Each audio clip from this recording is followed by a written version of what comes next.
পবিত্র রমজান মাস এলেই চোখে পড়ে বিভিন্ন দেশের মুসলমানদের সঙ্গে প্রবাসী বাংলাদেশিদেরও এক অভূতপূর্ব ধর্মীয় রীতিনীতির সামঞ্জস্যতা, আর সেটি ইফতারের বিশেষ আয়োজন।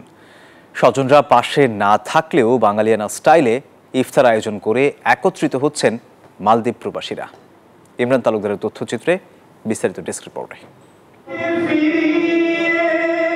সাপ্তাহিক ছুটির দিনে এমনই এক ইফতারের আয়োজন করে বাংলাদেশ ফোরাম মালদ্বীপ। রাজধানী মালের গিয়াসউদ্দিন ইন্টারন্যাশনাল স্কুল অডিটোরিয়ামে এই ইফতারে একসঙ্গে প্রায় ৬০০ প্রবাসী অংশ নিয়েছেন। ইসলামী সঙ্গীত সহ সুমধুর কণ্ঠে মহাগ্রন্থ আল কোরআন থেকে তেলাওয়াত করেন দৃষ্টি প্রতিবন্ধী হাফেজ মাহমুদুল হাসান আশরাফি।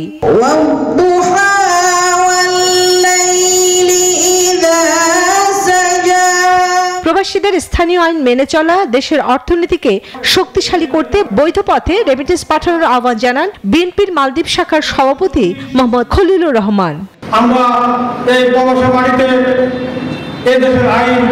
এই ঈদে জামা জুতো অ্যাক্সেসরিজের ডিসকাউন্ট। কেননা আমরা এমনভাবে চলবো না যেন আমাদের দেশের ভাবমূর্তি ও মান সম্মান নষ্ট হয়।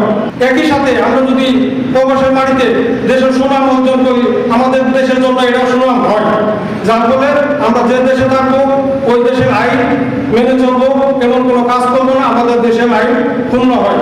প্রবাসীদের সঙ্গে ভ্রাতৃত্ববোধ আরো দৃঢ় করতে এই আয়োজন করেছেন বলে জানান বাংলাদেশ ফোরাম মালদ্বীপের কেন্দ্রীয় সভাপতি ডক্টর এইচ এম সোহেল।